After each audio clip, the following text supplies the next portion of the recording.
मैं हूं कुमार गजेंद्र। जनपद ऑन द स्पॉट में आपका स्वागत है। हमारे एक दूसरे social media platform podcast with Kumar Gajendra में भी आपका स्वागत है, जहां आप हमें सुन सकते हैं। अरविंद केजरीवाल एंड कंपनी इतनी जहरीली ये पार्टी हो चुकी है कि आप इसका अंदाजा इस बात से लगाइए कि पिछले दिनों यानी कि 6 अक्टूबर 2025 को अचानक सुप्रीम कोर्ट में सीजेआई बीआर गवई पर एक वकील ने जूता फेंक दिया। वकील किसी बात से नाराज थे और उन्होंने भावनाओं में या किसी भी तरीके से जो भी बात है, हालांकि वो कह रहे कोई दैविक शक्ति उनको ये कह रही थी, उन्होंने जूता फेंक दिया गवई पर।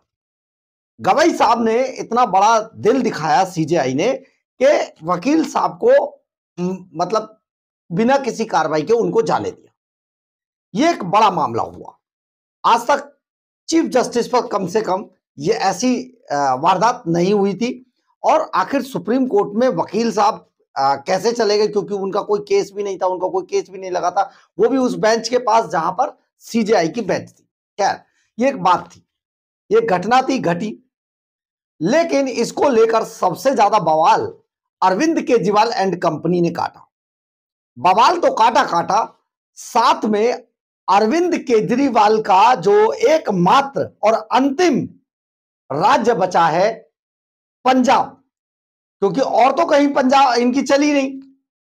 पंजाब के अंदर इस मामले को लेकर अरविंद केजरीवाल एंड कंपनी ने पूरे देश में बवाल काट दिया और कहा, देखिए एक दलित पर जूता फेंक दिया गया।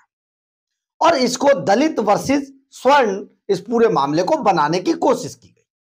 बहुत ही बेहद निराशाजनक और सबसे ज्यादा जहरीली राजनीति का यही एक सबूत है कि किसी मामले को राजनीतिक रूप देकर उसे जातिवाद में बांट दिया जाए। अरविंद केजरीवाल ने वही किया। ये क्यों किया, हम आपको इसको समझाते हैं। और जब आपको लगे कि सचमुच इस शख्स ने या इसकी पार्टी ने ये काम गलत किया, तो आप इसको जरा आप लिखिएगा अपने कमेंट्स अपने शहर के साथ, ताकि हमें यह पता लगे कितने लोग हमारी इस बात से सहमत हैं। और अरविंद केजरीवाल या कोई भी नेता अगर इस तरीके की जहरीली राजनीति को करता है तो सचमुच उसको कैसी सजा जनता दे, या कि उसे वोट, मतलब सजा का मतलब है कि ऐसे नेता को कभी वोट मत दीजिए, ताकि वो आगे जीतकर आपके सेंटिमेंट्स को भड़काकर इस तरीके की देश में आग लगाने की कोशिश करे। अब आपको हम बताते हैं, अरविंद केजरीवाल 6 अक्टूबर को यह घटना घटती है सुप्रीम कोर्ट के अंदर, और उसके बाद से अरविंद केजरीवाल एंड कंपनी पूरे देश में ऐसी आग लगाने की कोशिश करती है, आफत मचाती है, जिसका आप अंदाजा भी नहीं लगा सकते।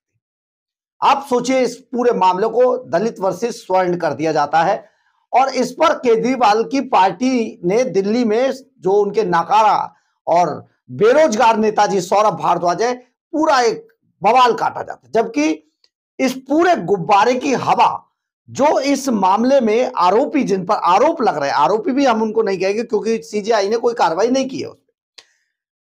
जूता फेंकने वाले जो राकेश किशोर थे, राकेश किशोर को स्वर्ण मंडली में रख दिया गया और बीआर गवई को दलित में रख दिया गया। जबकि अब राकेश किशोर बयान देते हैं, उन्होंने कहा मैं स्वर्ण नहीं हूं, मैं तो खुद ही दलित हूं। अब आप सोचिए, दलित जिसको वो स्वर्ण मंडली में रख रहे थे अरविंद केजरीवाल अपनी जहरीली राजनीति के लिए, वो खुद ही दलित निकले। अब ये पूरा मामला शुरू कैसे हुआ? दरअसल ये सारा मामला क्यों हुआ था?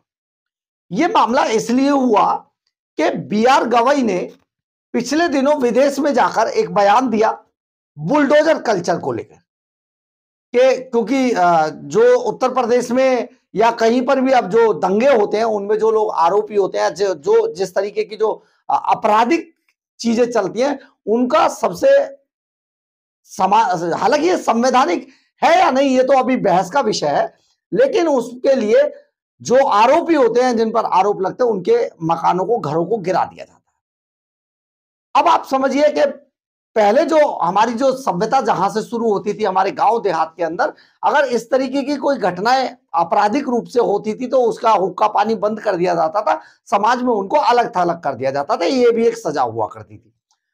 इसी तरीके से अब ये बुलडोजर कल्चर आया, इससे अपराधियों में बड़ा डर है, और अपराधियों में डर है। जो लोग इस तरीके की हरकतों में, इस तरीके की चीजों में इन्वॉल्व होते हैं, वो अब जानबूझकर ऐसा नहीं करते, क्योंकि वो उन्हें पता है कि इसकी कार्रवाई का अंतिम परिणाम क्या होगा। खैर, बुलडोजर कल्चर पर बयान देने के बाद गवाही आए, लोगों में इस बात को लेकर बहुत गुस्सा था। इसी मामले को लेकर हरियाणा के एक व्यक्ति ने, ऐसा ही एक मामला और आया जिसमें के मध्य प्रदेश के खजुराहो में एक मंदिर है। उस मंदिर में विष्णु जी, भगवान विष्णु की जो प्रतिमा है वो खंडित है, और आज से नहीं, वो बहुत लंबे समय से खंडित है। समझा जाता है कि कभी या तो आक्रांता जब देश पर हमला किया था तब उनकी प्रतिमा खंडित हुई थी, या वो बनी ही खंडित है, क्योंकि हमारे इतिहास में ऐसे भी बहुत सारे मामले हैं कि जहां पर जिस वक्त भगवान उसको बना रहे थे विश्वकर्मा, उस वक्त दिन हुआ तो उसको वहीं छोड़ दिया गया, बनाया गया। ऐसे इतिहास में कई जगह पर हमारी धार्मिक ग्रंथों में इसका जिक्र है। विष्णु भगवान की जो, भगवान विष्णु की जो प्रतिमा थी वो उनका, उसका सर नहीं है। तो इस पर एक मामला दर्ज, पीआईएल डाली जाती है सुप्रीम कोर्ट के अंदर। इस पीआईएल में मांग की गई कि इसको, प्रतिमा को पूर्ण करने की इजाजत दी जाए, जबकि ये एएसआई के अंडर में आता है, और एएसआई के कुछ नियम कानून है, उसके हिसाब से शायद नहीं हो पा रहा था, तो वो सुप्रीम कोर्ट आ गए। अब इस पर बीआर गवई ने कुछ ऐसा बयान दिया जिसको लेकर ये वकील साहब थोड़े अप्रसन्न थे, यानी कि इनको अच्छा नहीं लगा। उन्होंने, क्योंकि एक पहले बुलडोजर पे बयान सीजेआई का विदेश में उन्होंने कुछ कह दिया था, और फिर ये यहां पर इन्होंने दे दिया, और इन्होंने वकील साहब जो, जिसने पीआईएल दाखिल की थी, उसको कहा कि जाइए आप भगवान विष्णु से ही बनवा लीजिए, आप जाइए, ऐसा नहीं है बार बार आप ये प्रचार के लिए ऐसा करते, कुछ ऐसा कहा। अब इसके बाद जो राकेश किशोर हैं वो नाराज हो गए, और उन्होंने इस बात से खपा होकर जूता फेंक दिया। बस इसके बीआर गवई ने, जो सीजेआई है, उन्होंने उनको माफ कर दिया और जाने दिया। हालांकि उन पर कार्रवाई हुई और कई तरीके की चीजें निकल कर आई, लेकिन अरविंद केजरीवाल को यह बहुत अच्छा राजनीतिक रंग देने का मामला नजर आया। सिर्फ अरविंद केजरीवाल की पार्टी को, और किसी ने नहीं किया, क्योंकि यही एक पार्टी है जो दिल्ली में सत्ता गंवाने के बाद, और सत्ता दिल्ली में ही नहीं एमसीडी में भी गंवाने के बाद खत्म हो गई जब पार्टी, तो इनको लग रहा है कि हर मामले पर सेंटीमेंट का इस्तेमाल करके लोगों के दोबारा से राजनीति की मुख्य धारा में आया जाए। अब अरविंद केजरीवाल ने शुरू कर दिया खेल। दिल्ली में कोई ज्यादा रिस्पांस नहीं मिला इनके धरना प्रदर्शनों को, ना इतनी कवरेज मिली, और मामला शांत हो गया। तो केजरीवाल आखिर चुप कैसे बैठते? अब इनके पास पंजाब में, देखिए दिल्ली में ये लगातार पुलिस मांगा करते थे, इसीलिए पुलिस मांगते थे। अब पंजाब में इनके पास पूरी तरीके से पुलिस है। पंजाब के अंदर पुलिस होने के बाद कहानी ये हुई कि जिन लोगों ने बीआर गवई या इस पूरे मामले पर गवई के, मतलब इस पर जो बयान दिए, तो अरविंद केजरीवाल ने करीब 100 से अधिक सोशल साइटों पर एफआईआर दर्ज कराई, अलग अलग जगहों पर पंजाब के अंदर। ये सोशल साइटों पर एफआईआर दर्ज करा दी गई है। इसके अलावा बहुत सारे पत्रकारों पर एफआईआर दर्ज कराई गई है पंजाब के अंदर। अब आप समझिए, ये मामला अधिकार क्षेत्र में आता है, दिल्ली के में। सुप्रीम कोर्ट दिल्ली में है, वारदात दिल्ली में हुई है, सारी चीजें दिल्ली के अंदर है। आरोप जिस पर आरोप है वो व्यक्ति भी दिल्ली का है। बीआर गवई दिल्ली के अंदर बैठे, सुप्रीम कोर्ट दिल्ली के अंदर है, बेंच दिल्ली के अंदर थी, तो पंजाब में कैसे दर्ज हुआ? खैर, अब क्योंकि वो केजरीवाल के प्रभाव में सब कुछ चल रहा है, इसलिए पंजाब के अंदर एफआईआर की झड़ी लगा दी गई। ऐसे में एक एफआईआर, एक पत्रकार है अजीत भारती, उनके खिलाफ भी दर्ज करा दी गई पंजाब के। दरअसल अजीत भारती का भी आपको मामला बताते, ये आपको थोड़ा सुनना होगा, उनके कुछ ट्वीट्स हम पढ़ के बताते हैं कि वो कहते हैं इसमें पूरे मामले के अंदर। दरअसल पहले आपको ये बता दें हम कि ये जो मामला है, खुद जो बोल रहे हैं राकेश किशोर, वो क्या कहते हैं, ना मैं पांडु हूं ना तिवारी हूं, मैं दलित हूं।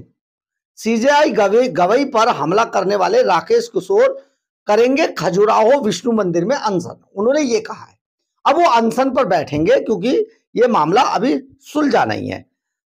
अब इस पर संजय सिंह सामने आए, क्योंकि मामला दिल्ली में ना पूछा ना पंजाब में पूछा, केजरीवाल को कोई पूछ तो रहा नहीं है। तो जब पूछ नहीं रहा तो केजरीवाल लाइमलाइट में आने के लिए कुछ ना कुछ तो करेंगे। तो ये मामला पकड़ लिया संजय सिंह ने। संजय सिंह के पास भी कोई काम नहीं है, राज्यसभा में भी कोई सुनता नहीं है उनको, तो करे क्या। तो संजय सिंह ने ट्वीट किया, सीजेआई के खिलाफ गाली गलौज करना, जूता फेंकना सब आरएसएस, बीजेपी और मोदी की साजिश है। अब आप सुनिए, इस पॉइंट को दोबारा सुनिए। सीजेआई के खिलाफ गाली गलौज करना, जूता फेंकना सब आरएसएस, बीजेपी और मोदी की साजिश है। इसलिए मुख्य न्यायाधीश को गाली देने वाला शख्स मोदी से मदद मांग रहा है। मतलब ये अजीत भारती के लिए उन्होंने, सीजेआई ने जब टिप्पणी की थी तो उस पर काफी कुछ अजीत भारती ने एक्स पोस्ट पर लिख दिया। इसको पता है इसके मालिक का नाम मोदी है।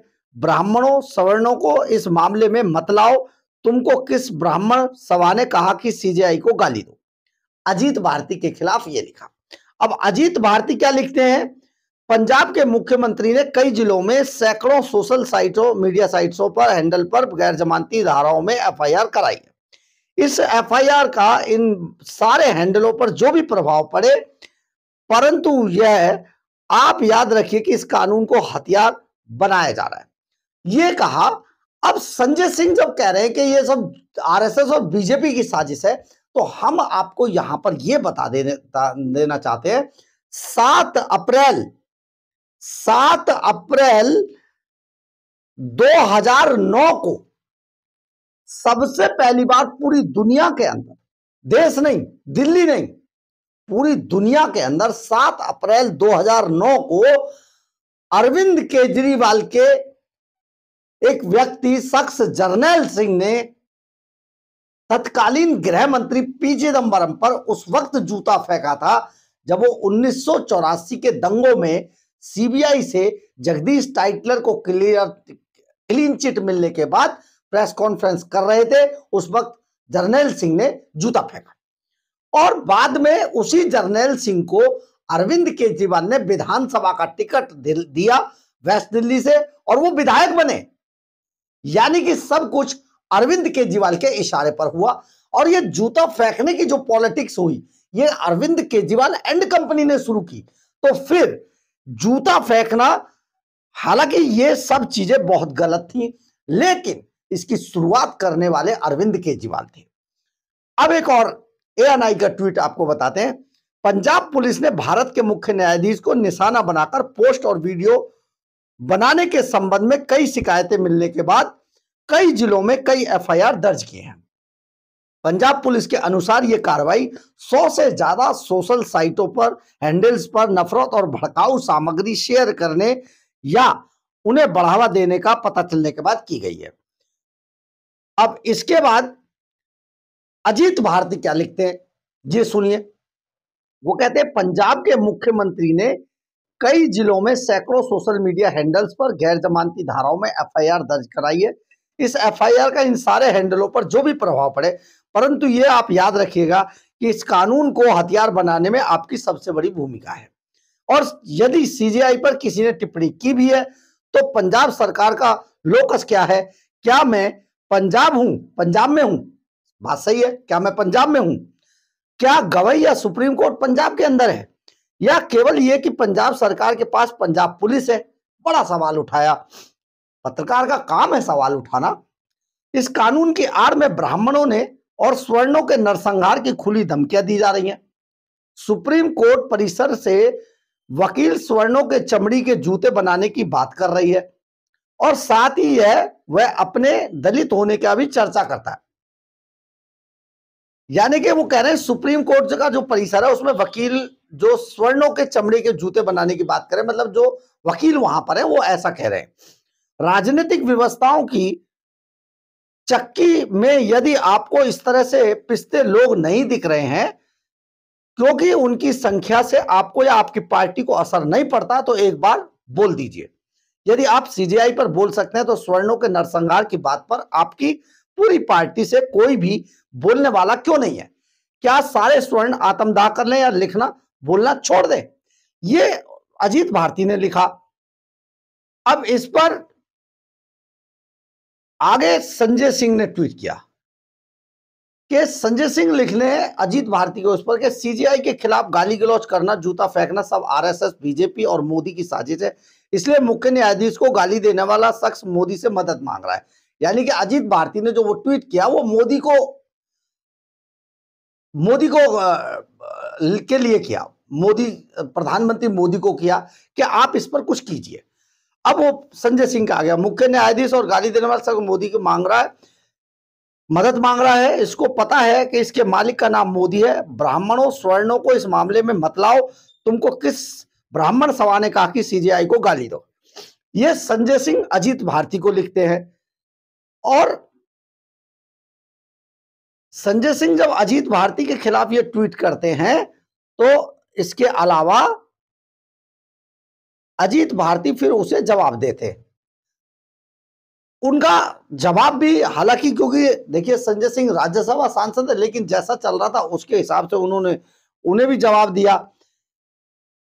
टिकट ब्लैकिया भी कह दिया, उनको अनब्लॉक तो कर रखा है, पत्रकार से इतना क्यों डर रहे हो? उन्होंने, संजय सिंह ने बात लिखकर अजीत भारती को अनब्लॉक कर दिया।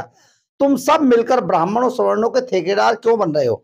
सीजेआई को जिन्होंने जूता मारा उस पर उसी कोर्ट ने केस नहीं किया, तुम काहे उड़ रहे हो?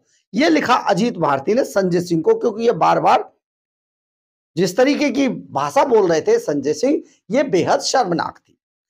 अब आपको हम यहां पर ये कहना चाहते हैं, दरअसल है क्या कि इस पूरे मामले को सबसे ज्यादा हवा अरविंद केजरीवाल एंड कंपनी ने दी है इस मामले में, क्योंकि अरविंद केजरीवाल को दलित एंगल नजर आया और उन्होंने बस बीआर गवई को, जो चीफ जस्टिस हैं, उनको दलित कहकर उठाकर और अपने भाषणबाजी शुरू कर दी।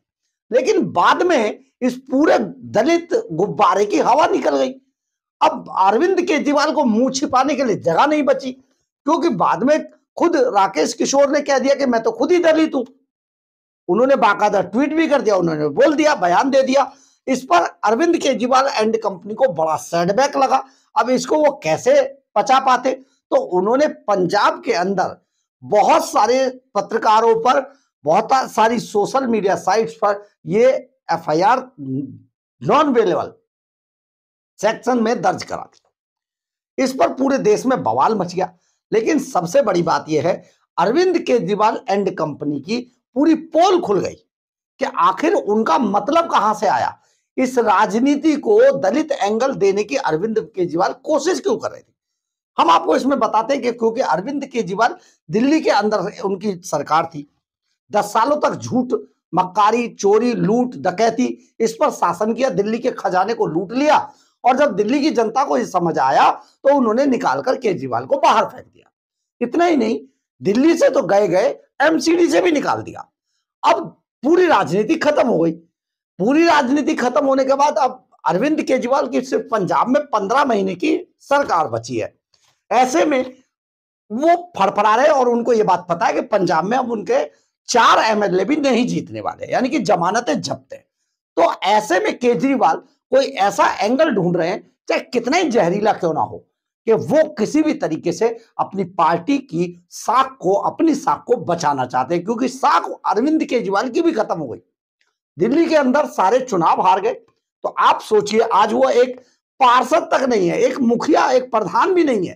तो ऐसा आदमी, और बंगला मांग रहा है, बंगला लेके घूमेगा, रंग महल लेकर घूम रहा है, शीश महल छीन लिया गया, गाड़ी छीन ली गई, पंजाब से गाड़ी लेकर घूम, सिक्योरिटी चाहिए।